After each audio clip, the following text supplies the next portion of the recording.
Surabaya dari provinsi. Yang saya hormati Bapak Ibu yang hadir pada siang hari ini. Bagaimana kabarnya Pak, Bu? Sehat sedanten? Niki koyok mantu enek terope barang. Alhamdulillah. Nuwun sewu, saya berdiri.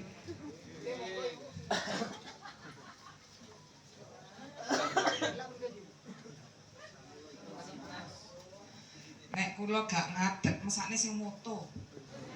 Aduh. Ibu Bapak yang saya hormati, alhamdulillah tadi disampaikan oleh Bu Meliza soal Badan POM itu apa tugasnya. Tadi ada yang membahas soal obat. Sudah dicontohkan kan obat-obat tadi ya? Sudah ada bertanya soal obat kuat apa belum tadi? Hah? Diterangkan apa enggak tadi soal obat kuat, Bu? Diterangkan soal obat kuat? Enggak. Jajal obat kuat ki obat kuat gawe opo to asli? Kuat malu, Bu, kuat malu. Nek wis tua ya sadar diri. Kuat macul, kuat tahajud ya Pak nggih. Alhamdulillah. Jadi Badan POM ini, Badan Pengawas Obat dan Makanan ini menjadi salah satu badan yang sangat penting di Indonesia, terutama kemarin ketika masa Covid. Jadi seluruh vaksin yang diberikan kepada masyarakat Indonesia itu tidak bisa disuntikkan kepada masyarakat kalau belum ada izinnya dari Badan POM. Jadi jenis vaksin itu macam-macam datang ke Indonesia. Badan POM tidak boleh serta-merta itu, oke, semua vaksin yang datang boleh diberikan kepada masyarakat Indonesia. Tidak begitu. Badan POM melakukan penelitian. Coba diteliti apakah nanti kalau disuntikkan ke masyarakat Indonesia ini bisa menambah kekebalan. Opo gak tambah loro? Kira-kira nek disuntik nih ke masyarakat Indonesia iso nggare sugih opo ora? Jadi Badan POM ini, di tangan Badan POM ini vaksin-vaksin yang ada itu mendapatkan izin. Kalau belum ada izinnya dari Badan POM berarti vaksin tersebut tidak bisa diberikan ke masyarakat Indonesia. Termasuk vaksin meningitis. Vaksin meningitis ini salah satu vaksin yang harus wajib diberikan kepada orang yang mau umroh dan haji. Nah, sebenarnya negara Indonesia ini, pemerintah Indonesia sudah mempersiapkan ratusan ribu vaksin untuk meningitis. Tapi karena kemarin 2020, 2021 ada Covid, nggak ada orang umroh, nggak ada orang haji. Nah, ini tugasnya Badan POM juga untuk meneliti. Ini vaksin-vaksin yang 2 tahun ini tidak bisa digunakan, masih bisa dipakai atau tidak? Kadaluarsa atau tidak? Diteliti betul.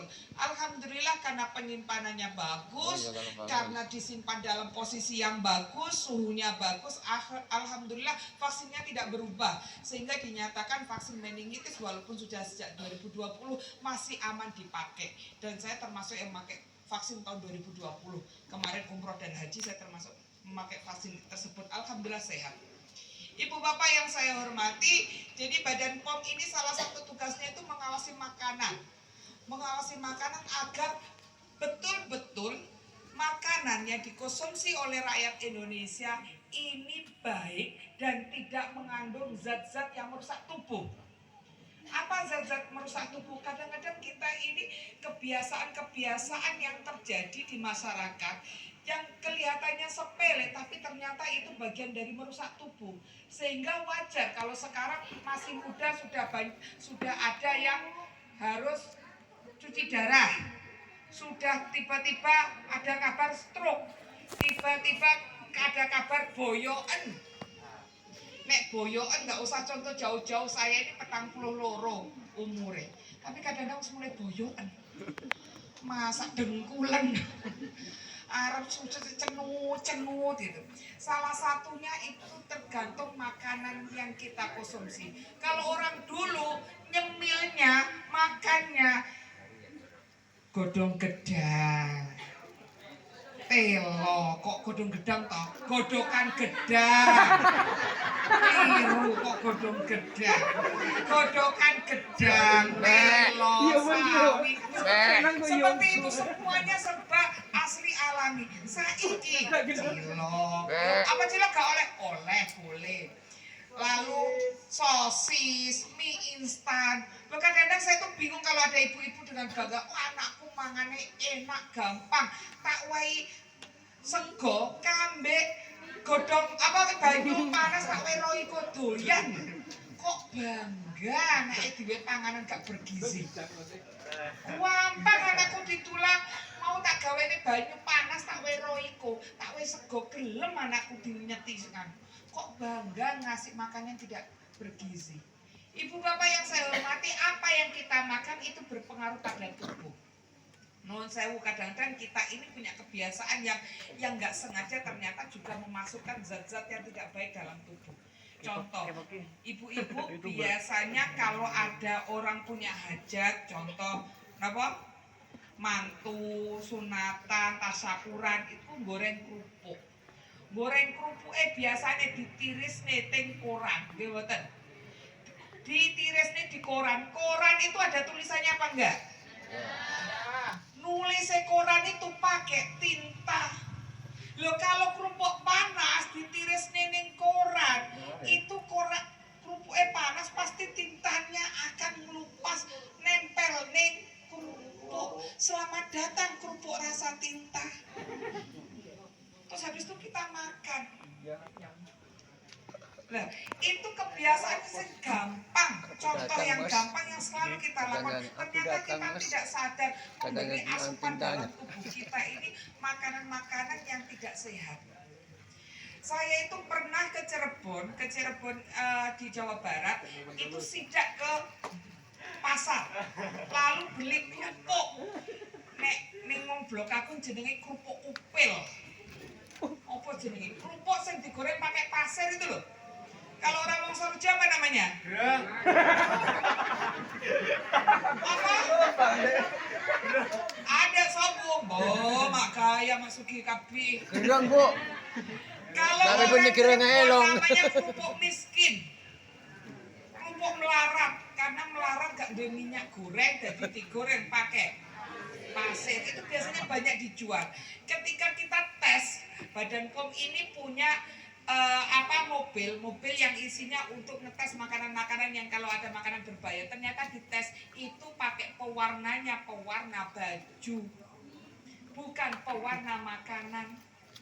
Saya sebelum puasa dengan Komisi 9 saya memimpin sidak ke pasar di Padang, Sumatera. Padang itu tempatnya makanan-makanan bersantan, koyo nopo rendang kayak gitu.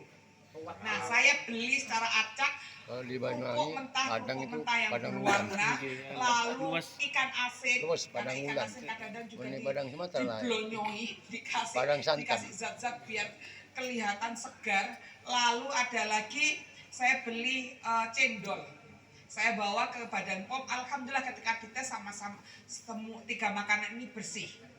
Ibu bapak yang saya hormati, jadi banyak sekali makanan-makanan yang kita tidak sadar. Tadi sudah diterangkan soal bleng ya, kerupuk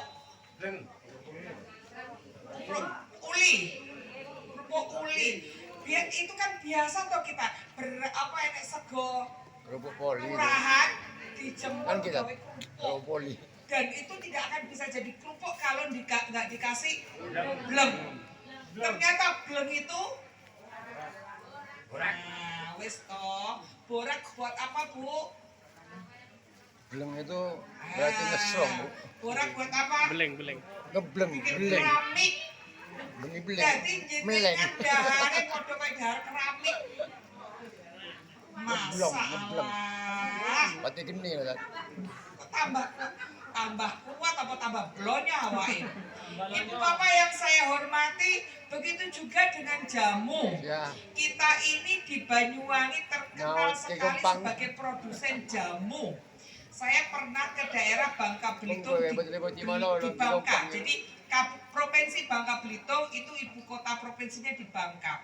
Saya ke Bangka, lalu saya ke kantor Badan POM. Di kantornya itu di belakang banyak bertumpuk-tumpuk kardus. Saya tanya kepada kepala balainya, Pak ini apa? Oh ini apa Bu, jamu yang kita tarik karena tidak Baik, ada cek dulu. izin dari Badan POM-nya. Dari- Terus demi saya konten tanya, ini jamunya made in mana Pak? Made in Banyuwangi. Saya langsung gak wani ngaku nek wong Banyuwangi. Kok jangan-jangan sampai kepala balai ditanya, jangan-jangan ibu produsen jamunya, susah.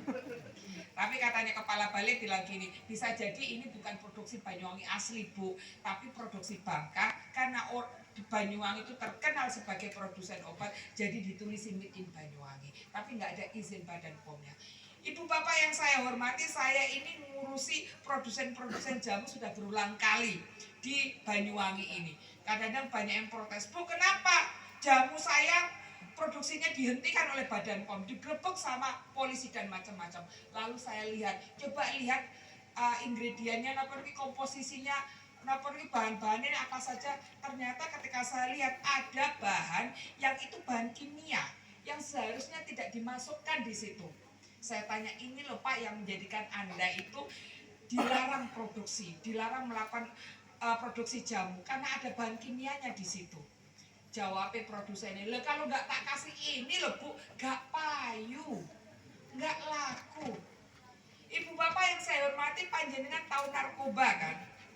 Narkoba itu efeknya salah satunya bisa tidur lama, melayang, bisa ketagihan. Lah itu kadang-kadang kita itu nggak sadar kalau di dalam jamu atau obat-obat tertentu itu yang tidak ada izin edarnya dikasih bahan-bahan seperti itu. Jadi gak harus konsumsi narkoba, tapi konsumsi jamu ternyata di dalamnya ada hal-hal seperti itu. Soalnya Bu, kalau nggak dikasih seperti itu nggak payu. Yo, produsennya oleh labanya, dapat duitnya banyak, tapi kita sebagai konsumen yang dirugikan karena mengkonsumsi sesuatu yang tidak dibutuhkan tubuh malah merusak tubuh. Jamu nih kok pokoknya jamu sampai ketagihan. Nek gak ngombe jamu dadi gak ngombe jamu itu dileti sedina rong dina kok moro awak gak penak, kudu dipikir ulang, kudu diteliti ini jamunya ini ada apanya. Ngoten nggih? Karena ada orang yang minum jamu setiap hari jamu itu sekali berhenti sehari 2 hari malah sakit. Loh, fungsinya jamu ini kan menyegarkan. Kok malah sakit? Berarti ada apa-apanya dengan jamu itu. Jadi apakah tidak boleh mengkonsumsi jamu? Boleh. Satu, asalkan jamu tersebut sudah ada izinnya dari Badan POM. Kalau mau lebih baik buat sendiri. Golek jamu dewe. Ora usah percaya dengan jamu kuat. Pakai alar, Bu. Jamu kuat 3 jam barno lorone 3 minggu. Kayak nyapo 3 jam kuat, tahajud 3 jam lu luar biasa. Karena itu Alar apa bahasa Indonesia? Jadi Apa ini ya? Apa ya? tahu ini ada yang bau umur kan? Soalnya kan alar bulan. Ada cerita. Oh, sih ada. Jadi ada teman, ya Allah nek wong tua iki nek mikir arep kumpul, masa Allah sudah 3 hari mikir sakot kumpul ambek bojoku wis atus sikat gigi. Lah kok keturun. Isuke tangi itu langsung mambune sida apa ora ya. Wis lali. Ono ibu iki. Ikon. Ibu bapak yang saya hormati, jadi apa yang kita konsumsi sangat berpengaruh. Lah, Badan POM ini tanggung jawabnya luar biasa besar karena harus mengurusi persoalan makanan warga negara Indonesia. Namun Badan POM ini baru ada di tingkat provinsi. Di tingkat kabupaten ini masih ada hanya 40. Di Jawa Timur ini masih ada di Surabaya, di Kediri sama di Jember. Nah, saya sebagai wakil ketua Komisi 9, saya termasuk ketua. Saya di ketua kelompok untuk membahas undang-undang. Jadi kita sedang membahas undang-undang tentang pengawasan obat dan makanan agar Badan POM ini punya payung hukum, agar nantinya Badan POM ini punya perwakilan di tingkat kabupaten. Apakah sekarang tidak punya? Ada, bekerja sama dengan dinas kesehatan, dengan puskesmas yang ada. Tapi otomatis itu bukan langsung di bawah Badan POM.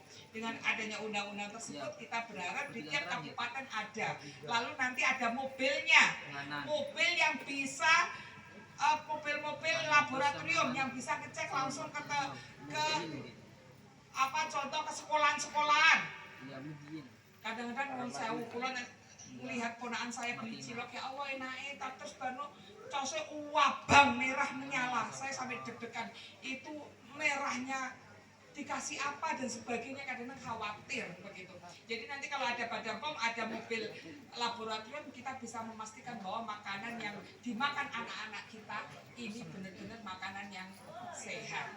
Ibu bapak yang saya hormati, mungkin itu saja yang bisa saya sampaikan. Semoga bermanfaat. Jenengan harus menyebarkan pengetahuan yang jenengan dapat hari ini kepada keluarga, kepada saudara dan tetangga. Biar semuanya juga sehat. Biar semuanya tahu bagaimana membedakan obat. Oh iya, soal obat nuwun sewu, saya kadang-kadang merinding kalau didengar di radio ada obat 1 tetes, 2 tetes bisa menyembuhkan banyak sekali penyakit.